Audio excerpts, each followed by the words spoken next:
Oh, good evening, everyone. Once again, I'm Dr. Joshua Isiko, a feed expert. Today, I would like to share with you about the components of the feed mill. We have learned, or you may have heard about what a feed mill means. It is just a combination of feed and meal. So, milling feed, as simple as that. And we really see that uh,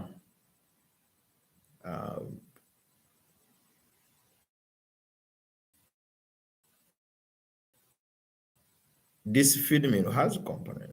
We learned previously that there are two types of feed mills, on farm feed mills and the commercial feed mills. We learned that feed mills that are on a farm produce only for for feeding their farms, like chicken, pigs, fish. But then some of them later grow into commercial feed mills, and they are doing both, either because of demand if they are into breeding, and they have to sustain or to support their clients with good feed. So they end up really producing some feed for sale. But then here we see one thing that that feed mill has components that you really have um, to know. And the way these components are staged are based on the process. We'll learn in future or later the different processes in a feed mill. But one of them starts at receiving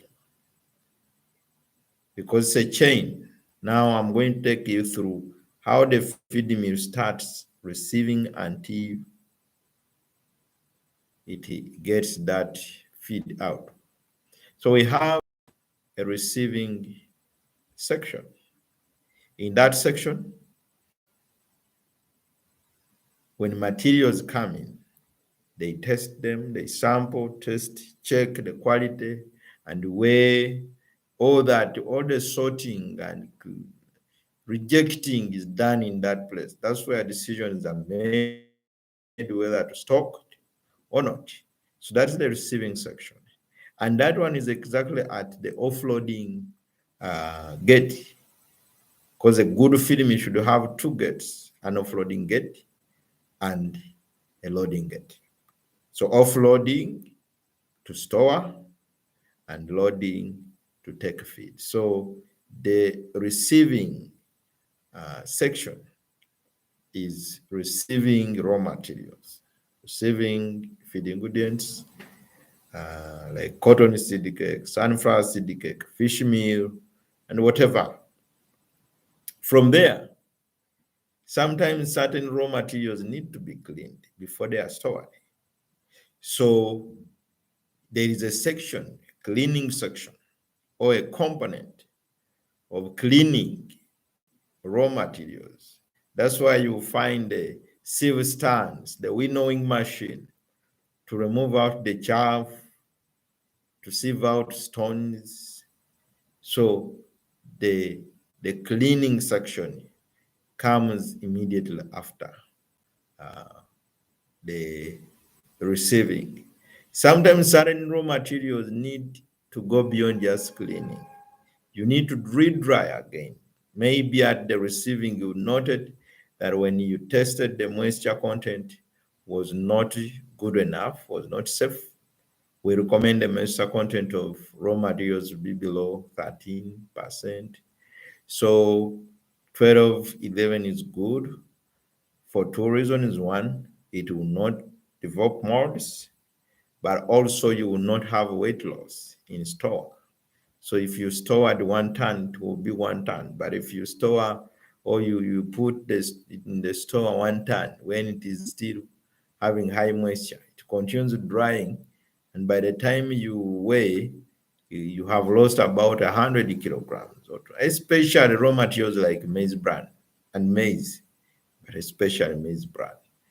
That happens a lot. Maize bran and fish meal, that is very common. You keep 1 ton By the time you pick it, it is lower in quantity, simply because it has been drying again.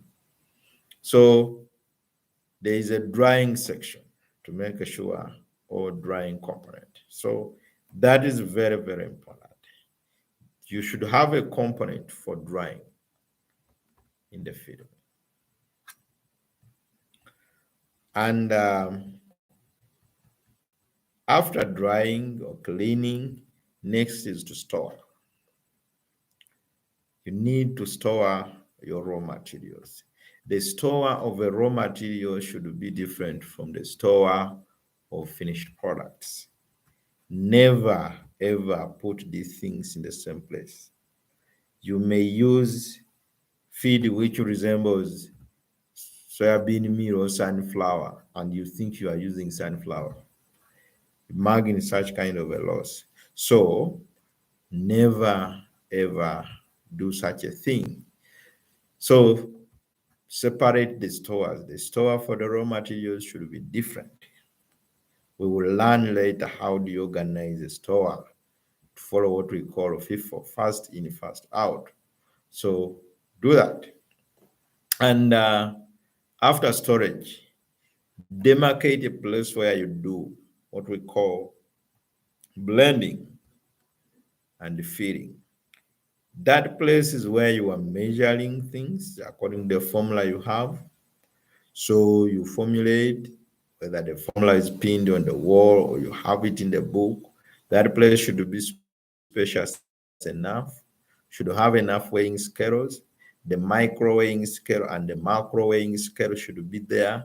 So if you have weighing fines, things which are below 5 kilograms, you use the micro weighing scale that is weighing in grams. Above 5 kilograms, use the macro weighing scale that is weighing in kilograms, depending on the kind of weighing scale you have. And that place should have all you need to scoop, to reduce.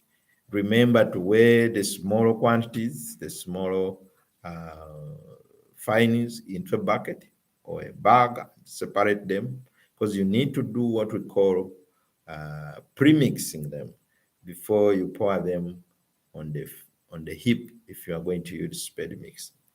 Then after blending, then there is a component of mixing. That is very key. The component of mixing requires that you either have a mixer, we shall not, you would learn that when you are handling feed machinery, vertical, conical, horizontal mixers, hand mixers, you learn that. But if you have a mixer, that is should be a designated space, flowing very well, that the person quickly picks the weighed or the measured or the blended ingredients or raw materials to the mixer or the mixing space. If you are using a spade, use it in a way that specify or demarcate it.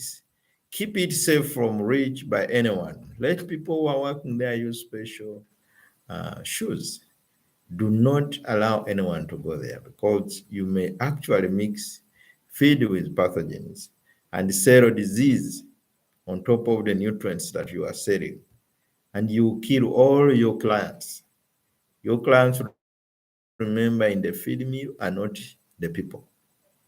If a person comes, however big he is, and he has 100 chicken, his importance to you is smaller than the one who is too small but has 10,000 chickens. So that means we look at the chicken, the pigs, the fish, the goat, the cow, and any other livestock. Those are our clients. So never make a mistake during mixing to be the one to cause them to die of any disease which they got from your feed mill. So that's very, very important. So from mixing, after emptying or bagging your feed now, which is complete. If it is mash, um, you now have to have a place where you weigh and see. It doesn't have to be the same place where you are mixing, because if you are mixing in batches, that place will actually be inefficient, because you have to use it all the time. Remove this batch, put another one, remove this batch, put another one. So you don't have to take your time, pack from there, unless when you don't have space. So do it very fast, put everything in the bags, move them away to the component of um, uh, bagging and weighing and then labeling. If you are putting stickers, if your bags are not already labeled, you are putting stickers, writing manufacturer's date, expiry date, stamping batch numbers, and standardizing your kind of product. So that's very, very important. And the other one is after bagging, if, for instance, you have a pelleting line, you have a press line for sinking pellets, or you have an extruder for extrusion, the steps are different, because in there is a section for mixing, you condition, and then extrude. So that section is almost, is the component is the same. Conditioning and extrusion is the same. So you are extruding the feed, or you are compressing the feed to make pellets. So but the pelleting section can come in your component. If you are not going to do mash feed, I know you did the mash is powdered, and then pellet is the solid form, compacted, and then if it is floating, it is extruded. If it is not floating, we call it pressing. So if you have done pellets and you have pelleting in your feed mill, then you have another component to add on, which we call the drying. You must dry your pellets before you pack them. Make sure they dry it as low as 10% moisture content. In that way, you will not really have them uh, get spoiled. But sometimes drying requires heating. So when you heat up, you need to have a cooling section or a component of flavoring and cooling. Sometimes we sprinkle them with oil. If it is fish feed, we always use either fish oil or sometimes vegetable oil. But in non-fish feed, we use vegetable oil just to make it smooth. And sometimes it's on part of the formula we are trying to show that you need to have it enhanced with energy. And so we do that sprinkling to do that. So know that in that way you are flavoring and then cooling. So those two components are almost together. When you are, as the drum or the place is trying to rotate for you to flavor, it is cooling, or they are falling from somewhere and the fans are going on, it's cooling, and then being flavored. So then you go to the packing. So you can see that the person who is doing mash feed misses some steps or components which people who are doing pelleting have to go through. So when you are done with making your feed, packed, branded very well, it has every information. Now you need to take it to a store. We call it store for finished product. Your finished product, your finished feed, starter feed, grower feed, layer feed, finisher feed must be stored. We always encourage to have minimum or produce 2 weeks ahead of your clients. So you will always have about 2 weeks production in your store. If you are producing 10 tons per day, you will have 2 weeks. And if you are producing 6 days a week, 10 tons per day. That is 6 tons per week, and 12 tons per week in 2 weeks should be in your store. So the other days, what you produce, there is always a time of offloading to supply, to sell, and all that. So the storage is the section or the component of the feed mill that um, marks the end of the chain. So you will see those. Of course, there are this general one like an office where you sit, where you have to do work. Visitors come. Don't allow visitors to just go anywhere in the feed mill. They should come to your office, and then you send orders of production or packaging or supply or whichever to now the production sections. So, and then you see that formulation is not becoming as a component in the feed mill, though it is a process chain sometimes for you to be aware that you need to have formulation as part, but sometimes it's not necessary because you can get your formula and use it for a whole month. So you don't have to be there formulating. So it's not really a big kind of component, but your office is key. Don't forget the restrooms and parking for your visitors. So now at storage, a good feed mill which has two gates from the store, there should be loading section. Load separately. Do not someplace. You may actually confuse things. The quality of your feed may be lost. You may have whole grain falling and mixing with feed which is finished and mashed. So always avoid if you can. But you know, you must have got experience. Those of you who have visited these feed mills in different countries that are developing, that you find a feed mill in a very tiny space of less than even uh, 20 square meter. So it becomes hard to have such kind of feed mill organized, to have two gates, to have those components streamlined. But those are the components of a feed mill. I would want you to really reflect through. You will find that certain feed mills don't have all those components.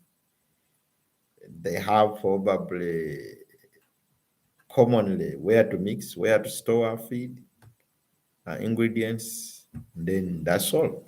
And then an office. And then, that is an example of a component of a feed mill that is not having its own grinder. But feed mills that have their own grinder. So commonly in our country, Uganda, specifically, we have feed mills that do not grind from their facility. They bring in grinded raw materials. They take them for grinding and bring them back. So, but those that have grinders, many of them, they will, from the storage, you go to grinding section or component before you blend. If you are using single grinding, if you are going to use mixed grinding, they blend and grind and then mix. So you will learn these things. All I'm doing is to give you a primer, is to introduce you to the language of the feed industry, to know this and the other, so that you do not really find it hard to understand some of the statements that will be made. So I welcome you. Enjoy this program that makes you unique in the feed industry. I remain Dr. Joshua Isiko, promoter of Feed Calculate, one of the instructors at Makerere University, Afrisa, and also the feeds and training expert for single spark BV and a single Spark SMC. Bye-bye.